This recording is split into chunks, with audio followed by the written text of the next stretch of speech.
Perkenalkan, nama saya Pandu Anugrah Septiansyah dengan NIM 2134617 Prodi Informatika. Saya akan menyajikan PPT tentang gambaran umum sistem operasi. Tujuan dan fungsi sistem operasi ada 3, yaitu kemudahan, efisiensi, dan kemampuan berkembang. Sistem operasi sebagai interface pengguna atau komputer. Ada aplikasi, utilitas, sistem operasi, hardware, dan software. Pada umumnya, sistem operasi memiliki layanan dalam bidang berikut ini, yaitu pembuatan program, kedua eksekusi program, ketiga akses ke perangkat input dan output, keempat akses terkontrol ke file, kelima deteksi error dan respon, kelima accounting. Sistem operasi sebagai manajer sumber daya. Sistem operasi merupakan mekanisme kontrol yang tidak biasa dalam dua hal. Yang pertama, sistem operasi berfungsi dengan cara yang sama seperti software komputer biasa, yaitu merupakan sesuatu program yang dieksekusi oleh prosesor. Seringkali sistem operasi mengeluarkan kontrol dan harus bergantung pada prosesor untuk memungkinkannya memperoleh kembali kontrol. Faktor penyebab evolusi sistem operasi ada 3. Yang pertama, upgrade hardware serta hardware jenis baru. Yang kedua, layanan baru. Yang ketiga, perbaikan.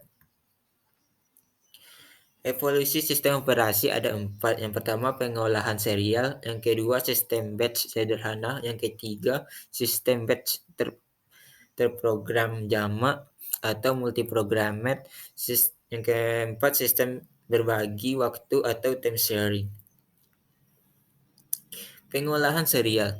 Pada komputer lama, mulai sejak akhir 1940-an hingga pertengahan 1950-an, seseorang programmer berinteraksi langsung dengan hardware komputer. Pada saat itu belum ada sistem operasi mesin dijalankan dari sebuah konsol yang berisi peraga cahaya, switch, beberapa perangkat input, dan printer. Sistem lama memiliki 2 masalah besar sebagai berikut: ada penjadwalan dan waktu setel awal. Sistem batch sederhana. Inti gagasan yang berada di balik teknik sistem operasi batch adalah pengguna potongan software yang dikenal sebagai monitor untuk memahami cara kerjanya. Kita akan memandangnya dari 2 sudut, yaitu sudut pandang monitor dan pandang prosesor. Berikut adalah gambaran tata letak memori residen monitor. Teman-teman bisa lihat dari gambar ini.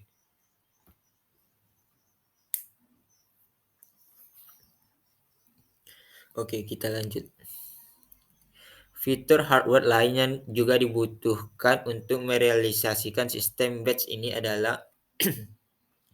Proteksi memori, kedua privilege instruction, ketiga timer, keempat interrupt. Sistem batch multiprogrammed. Teman-teman bisa lihat gambarnya di sini.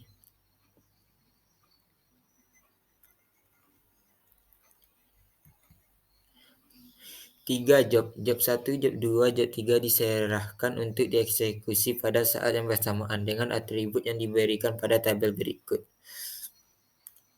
Atribut program contoh, teman-teman bisa lihat di tabel ini.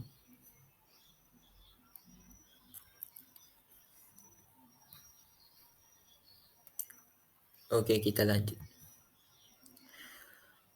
Efek-efek multiprogramming utilisasi sumber daya. Teman-teman bisa lihat di sini di tabelnya.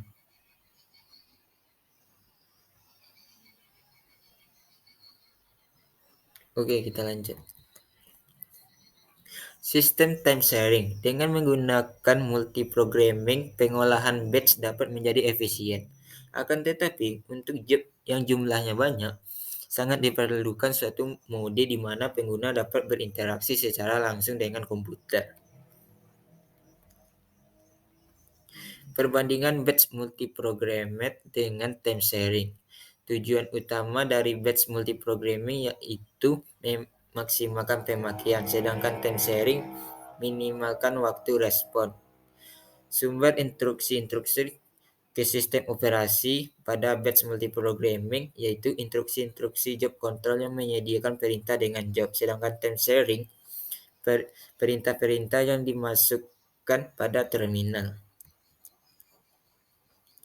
Implementasi proses. Untuk mengurangi lalu lintas disk memori, pengguna hanya akan dituliskan apabila program yang masuk akan menindihnya. Prinsip ini dijelaskan pada gambar ini. Asumsikan bahwa terdapat 4 orang pengguna interaktif. Yang pertama job 1 ada 15.000, yang kedua job 2 20.000, yang ketiga job 3 5.000, dan yang terakhir job 4 10.000.